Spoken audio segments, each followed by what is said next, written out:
पूरी दुनिया को आर्थिक मंदी में फंसाने वाला ये दो शख्स है, बेंजामिन नेतन्याहू और डोनाल्ड ट्रंप। इन दोनों ने मिलकर अगर ईरान पर हमला नहीं किया होता तो 28 फरवरी से होर्मुज बंद नहीं होता और पूरी दुनिया में गैस और तेल की किल्लत न होती।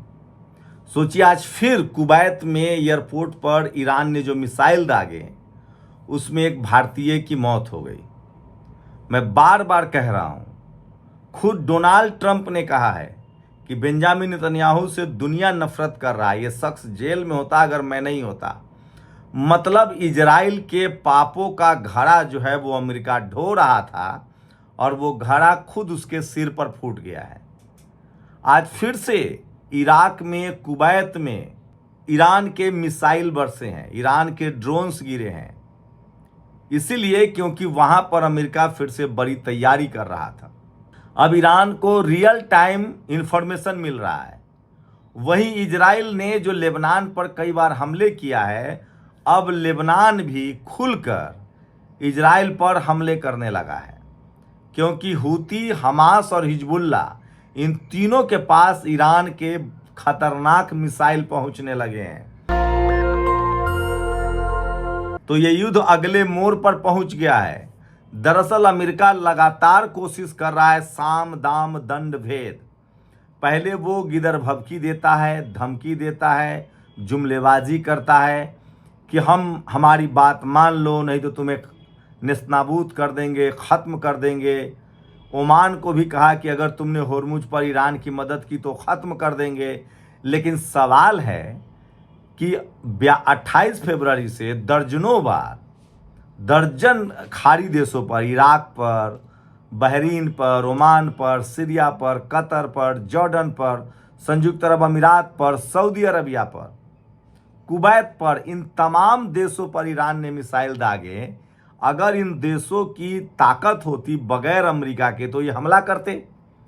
और अमेरिका के जो सैनिक अड्डे हैं इन देशों में, अगर इन देशों को कोई आपत्ति होती तो हमला करते। इसका मतलब है कि खाड़ी देश किसी भी तरह से अमेरिका से मुक्ति चाहते हैं, लेकिन ये काम वो अपने दम पर नहीं कर सकते हैं।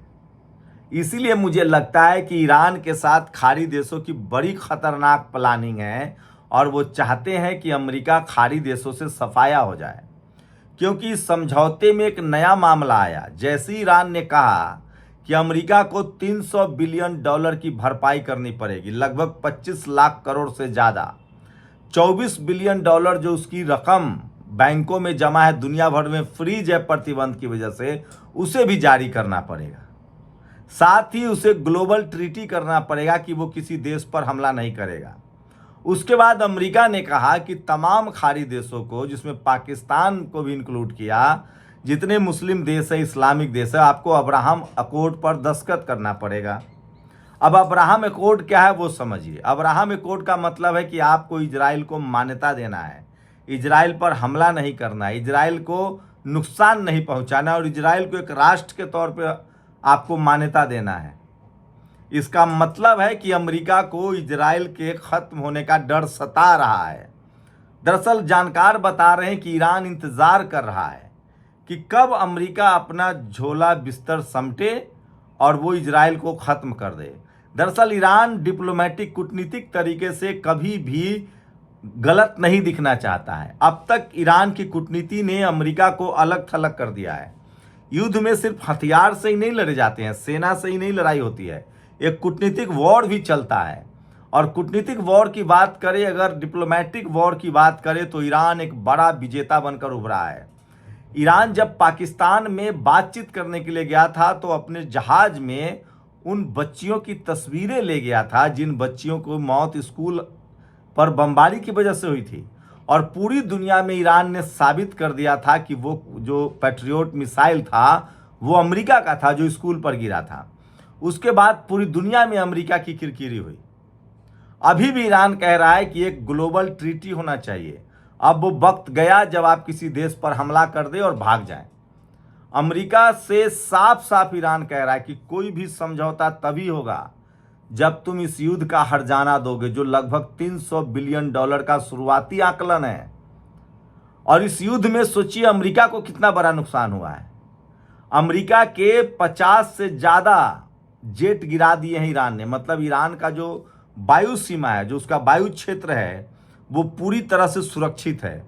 कोई भी देश ईरान पर तभी बम गिरा पाएगा जब वो उसकी सीमा में जाएगा, और जैसे ही कोई उसकी सीमा में जाता है उसको मार गिराता है। दूसरा रास्ता है मिसाइल दागने का। तो जितने खाड़ी देश हैं, वहाँ जो अमेरिकी अड्डे हैं, वहाँ पर जैसे ही अमेरिका अब तैयारी कर रहा है, अमेरिका पर हमला हो रहा है। इसका मतलब है कि अगर अमेरिका के पास इंटरकॉन्टिनेंटल मिसाइल है 10,000 किलोमीटर या 15,000 किलोमीटर की मारक क्षमता वाला, तो उससे हमला करना चाहिए। वो कर क्यों नहीं रहा है? खुद अमेरिकी एजेंसियों की रिपोर्ट है कि 70% हथियार, चाहे वो वायु रक्षा प्रणाली थार्ड हो, चाहे मिसाइल पैट्रियोट हो, ये सब कुछ अमेरिका का 40 दिनों के युद्ध में खत्म हो चुका है। वही दुनिया में सबसे बड़ा जो आर्थिक संकट आएगा वो अमेरिका में आएगा, क्योंकि अमेरिका एक बड़ी इकोनॉमी है और वो एक बार धड़ाम से गिरेगा। रही बात तेल और गैस की, तो इसके गिरफ्त में अमेरिका भी आएगा। अमेरिका के पास कहा जाता है कि 6 महीने का भंडारण है, और वो 6 महीने में से लगभग 3 महीना निकल गया है। वेनेजुएला का तेल उसे उतना काम में नहीं आ रहा है। इसका मतलब 3 महीने बाद अमेरिका की भी हालत खराब होगी। वैसे अमेरिका का बिजनेस जरूर चौपट हो गया है। इस युद्ध के बाद अमेरिका के हथियारों का दुनिया में कोई खरीदार नहीं रहा। जितने देशों ने अमेरिका के हथियार खरीदने की बातचीत की थी, उन सब ने लगभग कैंसिल कर दिए हैं।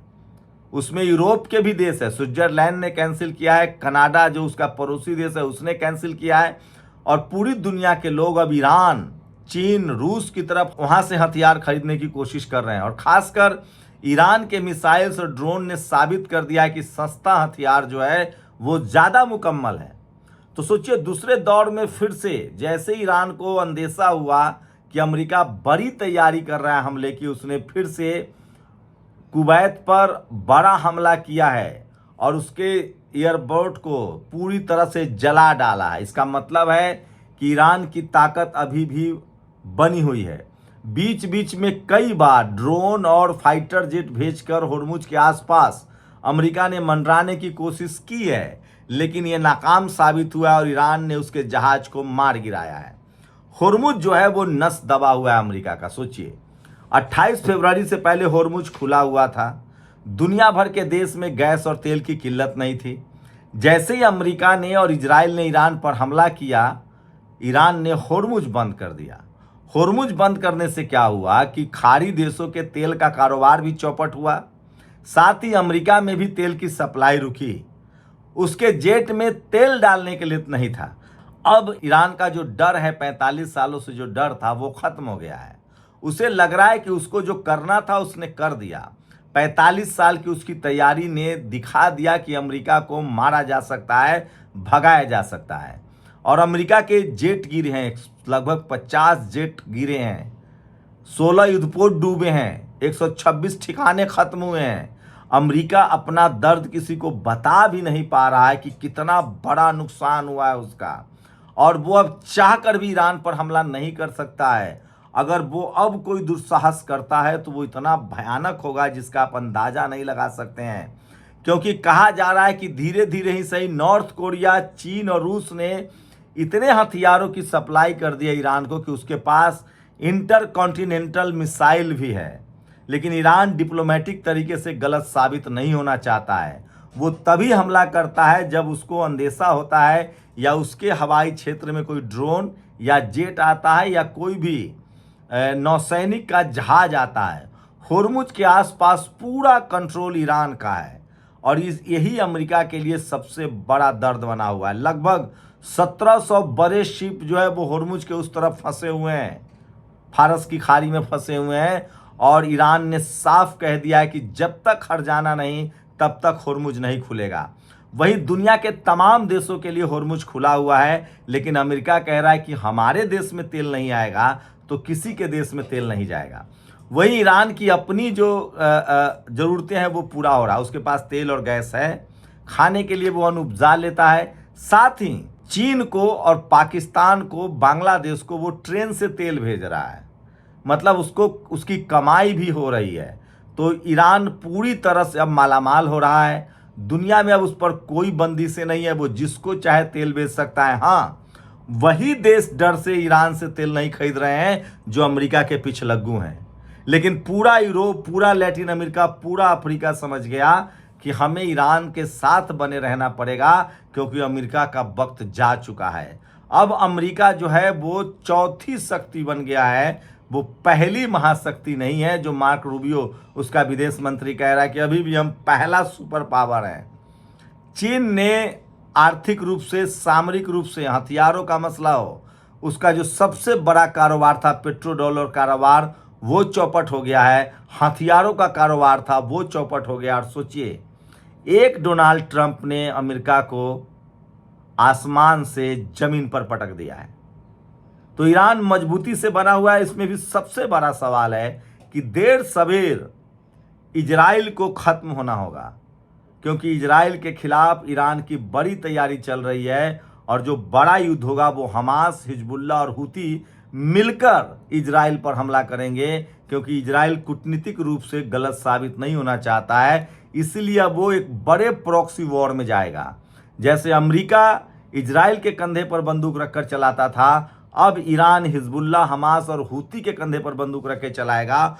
और यही चिंता अमेरिका को खाए जा रहा है। और अमेरिका का डोनाल्ड ट्रंप मजबूर है, क्योंकि बेंजामिन नेतन्याहू के पास उसके सीडी है, एप्स्टीन फाइल है। ये सारे मामले मिलकर सोचिए, दो तानाशाहों ने, बेंजामिन नेतन्याहू और ट्रंप ने, पूरी दुनिया की इकोनॉमी का भट्ठा बैठा दिया है। युवाओं की जिंदगी बर्बाद हो रही है, देश तबाह हो रहे हैं। सोचिएगा जरूर। शुक्रिया। दस्तक की आपसे गुजारिश है कि अगर इसको बचाना चाहते हैं तो नेशनल दस्तक को सब्सक्राइब करने के लिए रेड कलर के सब्सक्राइब बटन को दबाएं, फिर बेल आइकन की घंटी दबाएं। नेशनल दस्तक को बचाने के लिए बहुत जरूरी है कि हर खबर को शेयर करें, लाइक करें, कमेंट जरूर करें।